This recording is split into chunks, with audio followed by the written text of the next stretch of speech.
पूर्व दिन टिके वर्षा हो जाता तेणुक रास्तार अवस्था एमती नुआकरी रास्ता तैयारी भलकरी बसनी पूरा कादुआ हो जाए देखिकी तो आम भाविलु गाड़ी बोधे आगू जीवनी आमर जे गाड़ी चलाउथिले ड्राइवर सी कहले गाड़ी जीवटा कष्ट हो जदि किसी अल्टरनेटिव रास्ता नथिबो ताले फेरी जीवाटा निश्चित बोली मो मने मने भाबी सारिथिले ड्राइवर मध्य निराश हो जाते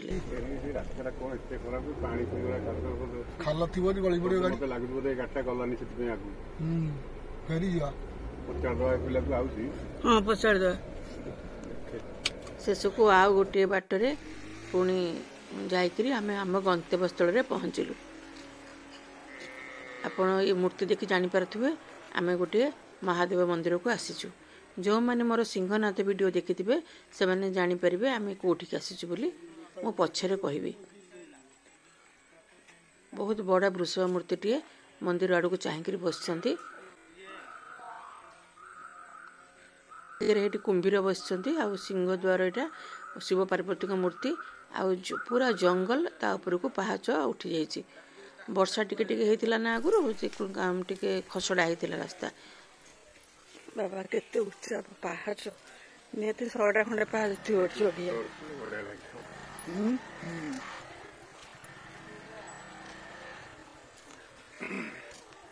जोर वर्षा पत्र सब बोल प्राय 100 कि 150 खंडे पहाच थिबो ताकू चढ़ी आम जाइकरी मंदिर भितर मंदिर पाखरे पहुँचलु। पहाड़ उपरे मंदिर महादेव मंदिर किंतु परिवेश बहुत सुंदर आ शांतिप्रद मध्य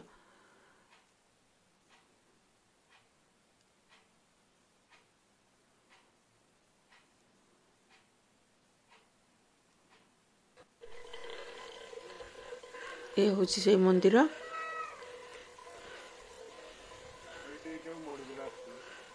चारिपटे पार्श्व देवता हिसाब से गणेश आ पार्वती सब अच्छा मु चारिपटे कैमेरा बुले आनिली केते सुंदर लगुला चारिपटे तो जंगल भितर तो मंदिरटी आ पहाड़ उपरे ये होचंदी गणेश मूर्ति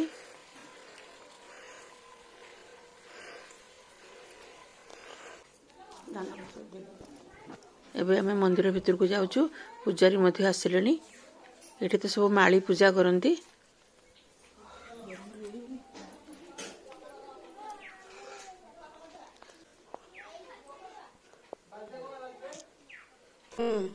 किए प्रतिष्ठा करतिले प्रतिष्ठा करते बांकी रजा वन विहार जेतले करते रामचंद्र याकू पूजा करछन बद्रीनाथ को सीत पूजा करछन सिंहनाथ को लक्ष्मण पूजा करछन मनीषा के बसना के थापना कई केते वर्ष ला लोकलोचन को आसिलानी लोक बेसी गहली के बैठु हेलानी एटा लोक के बैठु हेलानी गहली हेलानी रामचंद्र वनवास कला खो जे सेट गहली न थला कहीं ना नदी लोक आसु न थे जहाँ में खंडपड़ा से दर्शन कर एबे ब्रिज हे गला पर सब लोक आछंदी ए 2-4 वर्ष हल्ला बदे ब्रिज हेचे अच्छा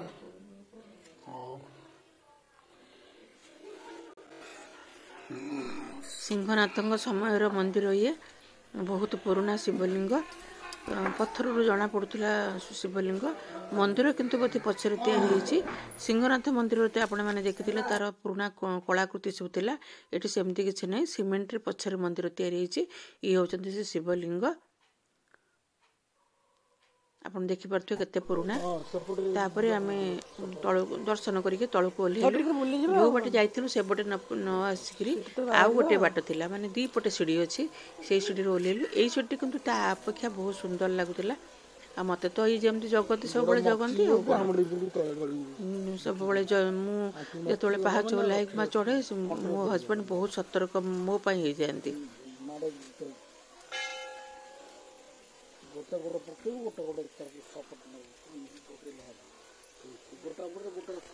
କିଛି ମତେ ଅସୁବିଧା ହବନି, ମୁଁ କାହିଁ କରିବି, କିଛି ହବନି। ଚଢେଇବ ବୋଧେ, ଶୁଣ ତମେ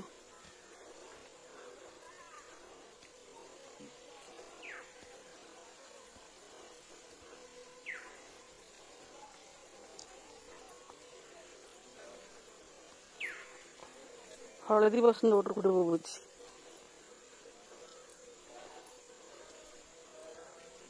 ଆପଣମାନେ ତ ପୂଜାରୀଙ୍କଠୁ ଶୁଣିଲେ ଆଗରୁ ବେଶୀ ଏଠି ଭିଡ଼ ହେଉନଥିଲା। ଏ ଟି ବ୍ରିଜ୍ ହେଲା ପରେ ଏଠି ଭିଡ଼ ହେଉଛି। ବର୍ତ୍ତମାନ ମୁଁ ଆପଣଙ୍କୁ କହିଦେଉଛି, ଆମେ ଆସିଛୁ ରାମନାଥ ମନ୍ଦିରକୁ, ଯେଉଁଟା ରାମଙ୍କ ବନବାସ ବେଳେ ପ୍ରଭୁ ଶ୍ରୀରାମଙ୍କ ଦ୍ୱାରା ପ୍ରତିଷ୍ଠା ହୋଇଥିଲା ଶିବଲିଙ୍ଗ ବୋଲି କଥିତ ଅଛି। ଆଉ ଆଗରୁ ତ କହିଛି ସିଂହନାଥ ଲକ୍ଷ୍ମଣଙ୍କ ଦ୍ୱାରା ପ୍ରତିଷ୍ଠା ହୋଇଥିଲା। ଆଉ ଗୋଟେ ଯିବୁ ଆମେ ବୈଦ୍ୟେଶ୍ୱର ଦେଖିବାକୁ, ଯେଉଁଟା ମା ସୀତାଙ୍କ ଦ୍ୱାରା ପ୍ରତିଷ୍ଠିତ ହୋଇଥିଲା ଏବଂ ସେଇଟା ସ୍ତ୍ରୀ ଶିବଲିଙ୍ଗ ବୋଲି କହନ୍ତି। ଦେଖାଯାଉ ଭାଗ୍ୟରେ କ'ଣ ଅଛି, ଦର୍ଶନ ହେବ କି ନାହିଁ। ଏ ଦୁଇଟି ମନ୍ଦିରରେ ମହାଦେବଙ୍କ ଦର୍ଶନ ତ ଭଲରେ ହେଲା।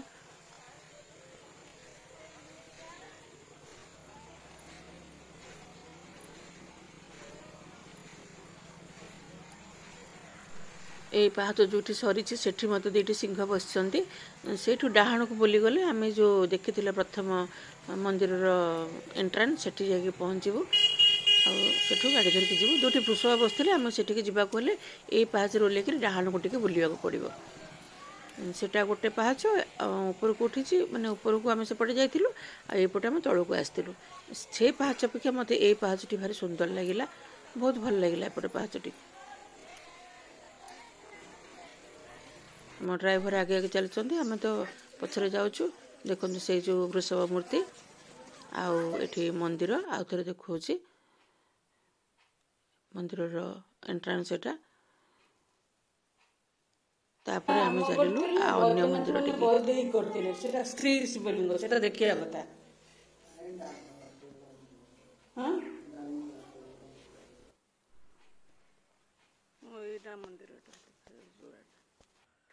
ପ୍ରଭୁ ରାମନାଥଙ୍କ ଦର୍ଶନ ପରେ ଆମେ ଆସି ପହଞ୍ଚିଲୁ ବୈଦ୍ୟେଶ୍ୱରଙ୍କ ମନ୍ଦିରରେ।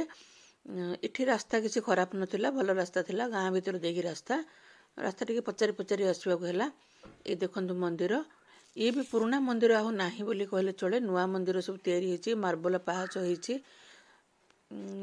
ମୁଁ ଯେତିକି ଜାଣିଲି, ଏଇ ଦେଖନ୍ତୁ ଏଇଠି ଗୋଟିଏ ଛୋଟିଆ ପୁରୁଣା ମନ୍ଦିର ଅଛି, ତା ଭିତରେ ଏଇଟା ସବୁ ନୂଆକିରି ତିଆରି ହେଉଛି। ଏଇଟା ଦର୍ଶନ ପାଇଁ ମଣ୍ଡପ, ଆଉ ଜଙ୍ଗଲକୁ ଯିବା ପାଇଁ ଗୋଟେ ସିଡ଼ି ବି ଅଛି, ଆଉ ହ୍ୟାଣ୍ଡପମ୍ପ ବ୍ୟବସ୍ଥା ବି ହେଇଛି। ପୁରା ମନ୍ଦିରର, ପୁରୁଣା ମନ୍ଦିରର କିଛି ଚିହ୍ନ ବର୍ଣ୍ଣ ନାହିଁ ବୋଲି କହିଲେ ଚଳେ, ସବୁ ନୂଆକିରି ତିଆରି ହେଉଛି। ଏଇ ଗୋଟିଏ ମନ୍ଦିର ଯେଉଁଟାକି ପୁରୁଣା କାରୁକାର୍ଯ୍ୟ ଅଛି ସେଠି ଦେଖାଗଲା, ଆଉ ସବୁ ସିମେଣ୍ଟରେ ତିଆରି। ଏଟା ହେଉଛି ମୁଖ୍ୟ ମନ୍ଦିର, କାମ ଚାଲିଛି। ଆଉ ଭିତରେ କେହି ବି ଲୋକ ନଥିଲେ ଯେ କାହାକୁ କ'ଣ ପଚାରିକି ବୁଝିବା ବୋଲିକିରି। ତେବେ ମନ୍ଦିରର କାରୁକାର୍ଯ୍ୟରୁ ଜାଣିଲୁ ଏଇଟା ହିଁ ମୁଖ୍ୟ ମନ୍ଦିର। ଆଉ ସେଠି ଉପରେ ମାଙ୍କର ମୂର୍ତ୍ତି ଥିଲା, ଯେହେତୁ ସୀତାକୁ ପ୍ରତିଷ୍ଠା କରିଥିଲେ ମା ସୀତା। ଭିତରକୁ ଗଲୁ, ଗ୍ରିଲ୍ ବନ୍ଦ ଥିଲା, ଆଉ ଗ୍ରିଲ୍ ପଛରେ ଗୋଟେ କବାଟ ଅଛି, ସେ କବାଟ ଟିକେ ଫାଙ୍କ ଥିଲା। ଆମେ ସେଇପଟେ ଦେଇକି ଟିକେ ଦର୍ଶନ କଲୁ, କିନ୍ତୁ ଫଟୋ ଉଠାଇବା ସମ୍ଭବ ନଥିଲା। ଆଉ ଏଠି ଗୋଟେ ଠାକୁର ବସିଛନ୍ତି, ମହାଦେବ। ଆଉ ଏଇ ଜାଗା ନା ଖୋଳା ହେଇକରି ବହୁତ ଗୁଡ଼ାକ ପୁରୁଣା ମୂର୍ତ୍ତି ସବୁ ବାହାରିଛି। ଇଏ ହେଉଛନ୍ତି ମାଙ୍କ ମନ୍ଦିର, ସବୁ ଅଲଗା ଅଲଗା ମୂର୍ତ୍ତି ସବୁ ବାହାରିଛନ୍ତି। ସେ ମୂର୍ତ୍ତିଙ୍କୁ ସବୁ ରଖିକିରି ପୂଜା କରାହେଉଛି। ଦେଖନ୍ତୁ ଇଏ ବି ଗୋଟେ ମୂର୍ତ୍ତି ଖୋଳା ହେଇକରି କ'ଣ ବାହାରିଛନ୍ତି ଠାକୁରାଣୀ। ଆଉ ତା ଛଡ଼ା ମୁଁ ଦେଖିଲି ମନ୍ଦିର ଭିତରେ, ଏ ଦେଖନ୍ତୁ ଏଠି ମଧ୍ୟ କିଛି ମୂର୍ତ୍ତି ସେମିତି ପୁରୁଣା ମୂର୍ତ୍ତି ବାହାରିଛନ୍ତି, ପୁରା ଜୀର୍ଣ୍ଣ ଶୀର୍ଣ୍ଣ ଅବସ୍ଥାରେ ଅଛନ୍ତି।